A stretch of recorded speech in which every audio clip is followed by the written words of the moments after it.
Hello everyone, a new Spiral Abyss just released, and in this video I'm going to tell you how you can easily clear floor 12 without any difficulties. You do not need to lean heavily into the shill.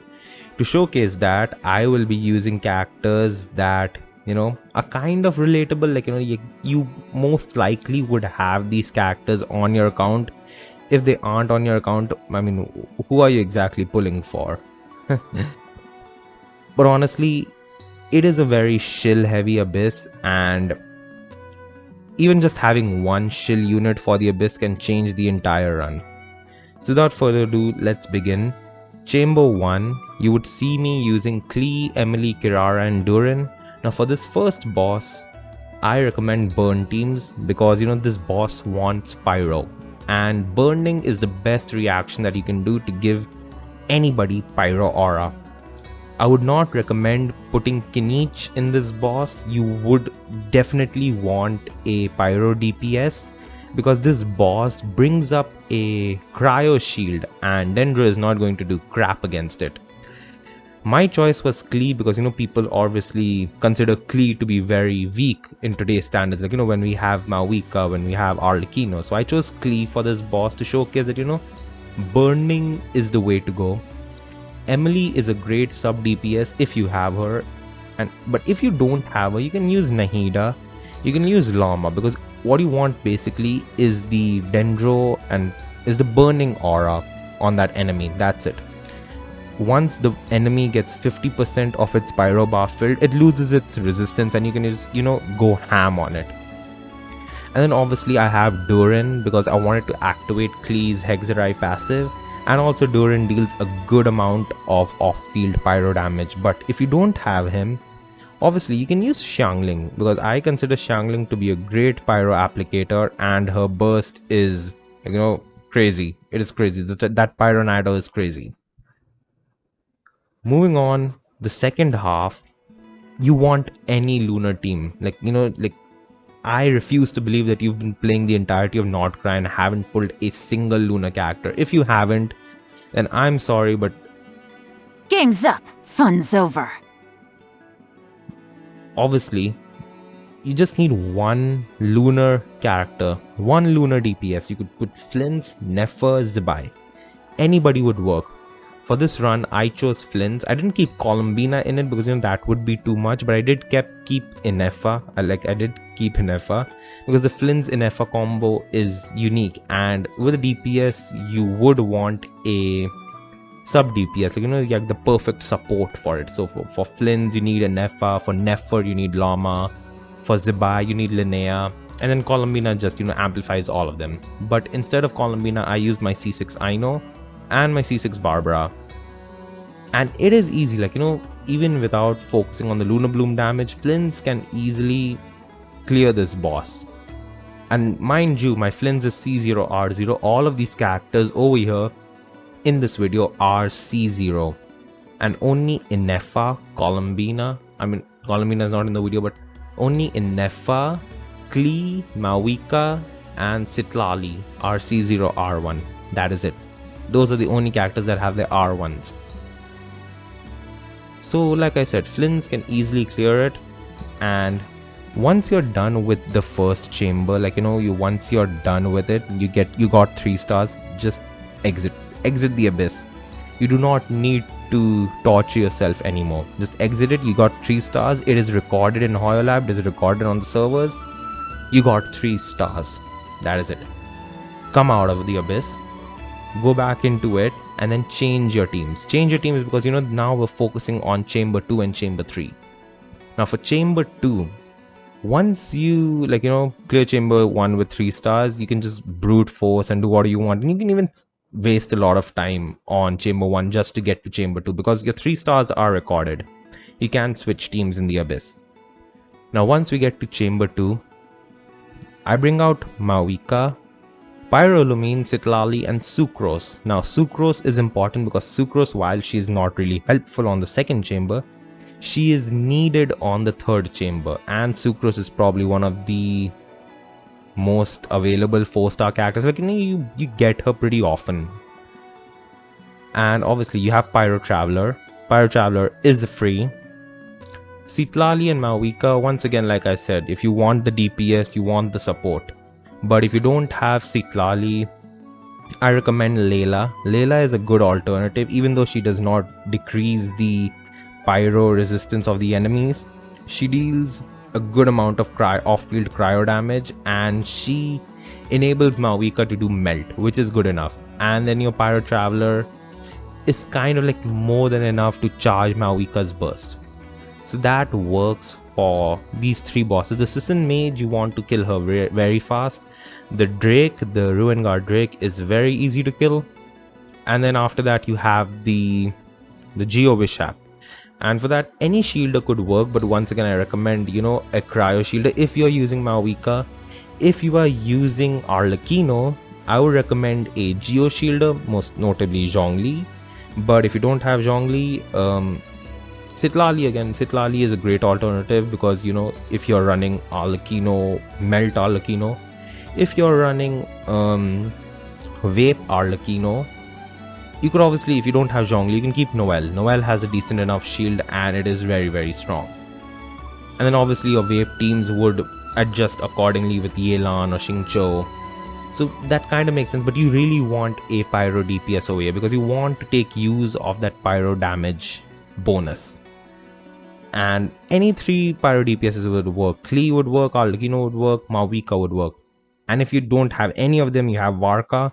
He would work as well, because Varka is, like, if you have a well-built Varka, C0R1 Varka, he would do it. I'm sure he would do it. And if you only have C0R0, you can wait until Nicole drops, and then you can do it. Now after that, we have the second half, which is a new secret boss, like the local legend found in the Temple of Space. And for this boss, you really want a lot, and I mean a lot, of Dendro application. So my best team over here is Lunar-Bloom.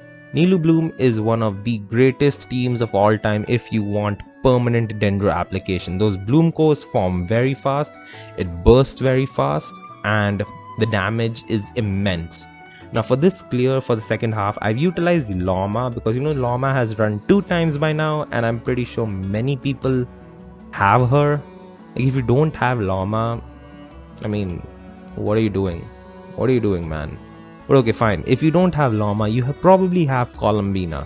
If you have Columbina, you just need to adjust your teams. Like, you can have Nilou and Columbina, and then you can focus, like, replace Barbara for either Yao Yao, or Nahida, or Baiju, or Kirara. I would recommend Yao Yao or Baiju, because you really want a healer when you're running Lunar-Bloom, because those bloom cores will kill you fast. So Baiju or Yao Yao are your best shots, and then obviously the Nahida or Llama. If you have Llama and Columbina, they both wreck it. They both immediately, like, insanely wreck the Abyss. But what you want to do over here on that particular local legend boss is that you want that boss will jump, and that boss will run away from you. It's what I've noticed in my multiple runs. The boss wants to get away from you, so you want to stick to it, and you want to stick to it while forming your bloom course. So the best option is to take it to the corner so that it can't jump anywhere else. It will only jump sideways, and then there's not a lot of distance to cover, and you're not missing a lot of damage. So that is the only idea that I can give you. And if you don't have Nilou, like if you don't want to run Lunar-Bloom, Hyper Bloom is also a good option. And with that, you can also run Flins. Like if you have Flins, if you have Columbina, if you have, Llama or Baiju, Nahida, you can run Hyper Bloom Flins, because that would also technically deal Lunar-Bloom damage, and Columbina automatically applies Lunar-Bloom. Like, her default state is Lunar-Bloom. So that could also work. That is also a different team option available to you. And now moving on to Chamber 3, you have the Mandragora. Now this is the reason why I asked you to keep Sucrose. It's because, Sucrose will help in gathering all the spores that the Mandragora releases. So you enter the boss, you want to deal as much pyro damage as you can. Maoika, Pyro Traveler, Citlali, all these three are going to do maximum damage. Then once the Mandragora is in its spore forms, immediately use Sucrose's 2 skills, or 1 skill if you don't have constellations on her, and use her burst. Her burst will continuously keep sucking the enemies inside, so you don't have to run around the field. And if majority of the spores are sucked in, one Mawika burst is enough to destroy almost all of them. And once they are destroyed, the Mandragora loses its resistance, so you can just go super hard on it and destroy it. Like, this isn't a really difficult boss. The one thing I would recommend you to not bring is Varka, because surprising, if you have Venti with Varka, then that is good. But if you don't have Venti, and if your Sucrose isn't built, or you don't want to bring Sucrose, just don't bring Varka. Bring Varka only if you have a puller like Sucrose or Venti in your team. And never ever ever bring Overload team comps to the Mandragora. Just don't ever do that. Alternatives to Sucrose are Kazuha, Venti, and I don't know how good the Wanderer's suction is, but I think Wanderer also could possibly do it. I'm not 100% sure on that. But yeah, the Mandragora, once you suck all the spores in and immediately defeat them, it is a piece of cake, because that boss isn't really difficult. And coming to the final boss, which is a Ruin Guard and the Tsar, the crab, the Dendro lover crab. Once again, I used Lunar-Bloom with Llama, no Ascendant Gleam over here, so mind you, I don't have the extra buffs that I get.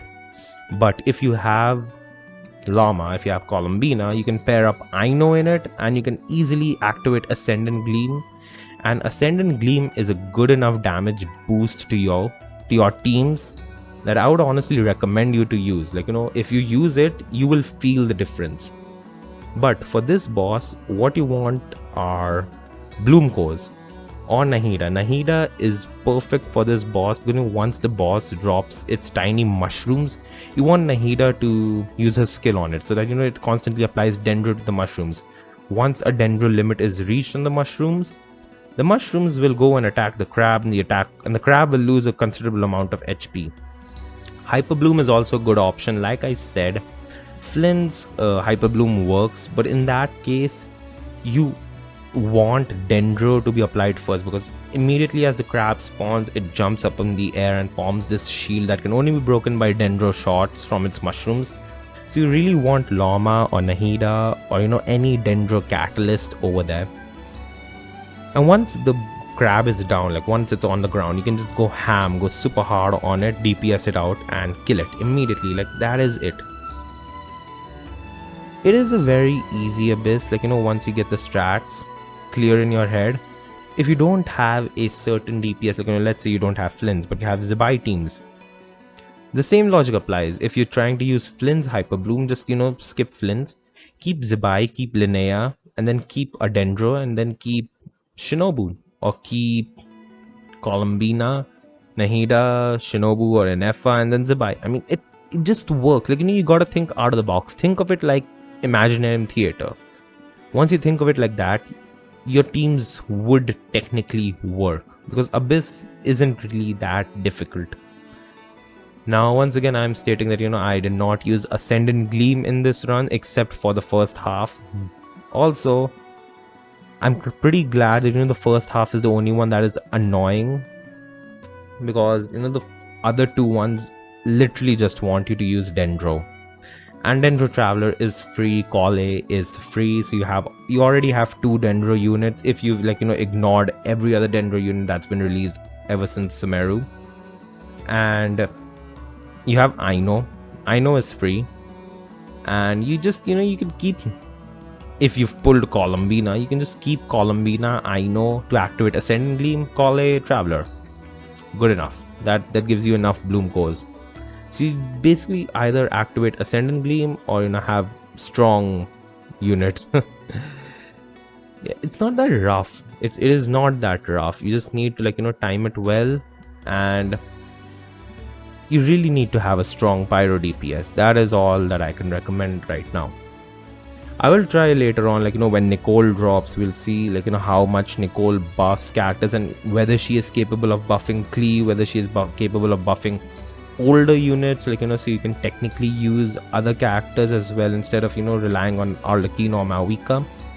But as for now, I think these team comps, like, or similar team comps would be enough to clear this stage.